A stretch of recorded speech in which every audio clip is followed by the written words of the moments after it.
শুভ দুপুর বন্ধুরা, প্রত্যেক দিনের মতো রান্নাবাড়ির দিকে চলে আসছি। দেখো কী রান্না করতেছি। আজকে একদম শর্টকাটে রান্নাবাড়ি করতেছি বন্ধুরা। দেখো এখানে ডিমের ঝোল বসিয়েছি বন্ধুরা। আজকে মশলা টশলা দিই নাই, আজকে সব কেটে কুটেই করলাম। পেঁয়াজ, রসুন, কাঁচা লঙ্কা, টমেটো আগে তেলে ভেজে নিলাম সোমবার দিয়ে।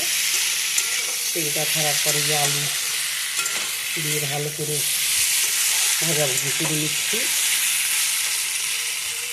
তারপরে অল্প পরিমাণ জল দেবো এখন।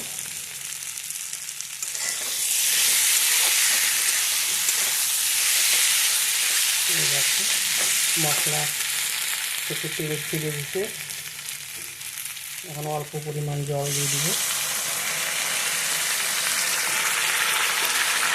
আলুকে সেদ্ধ করাই আমার এদিকে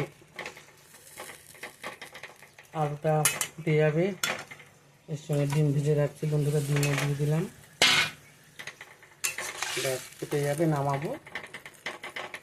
গরম গরম মশলা দিয়ে তো প্রত্যেক দিন খাওয়া হয়। আজকে কি আমি মাঝে মধ্যেই করি বন্ধুরা, এইভাবে খুবই ভালো লাগে।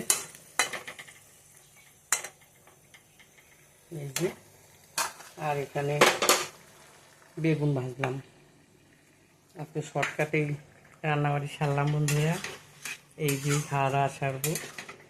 তোমরাও সবাই খাওয়া দাওয়া খাও, সবাই ভালো থেকো, সুস্থ থেকো বন্ধুরা।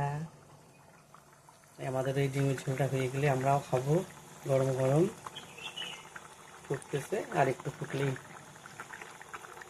নামিয়ে দেবো। আলু তো সেদ্ধ করাই, এটাতে বেশি ঝোল খায় না, মাখো মাখো।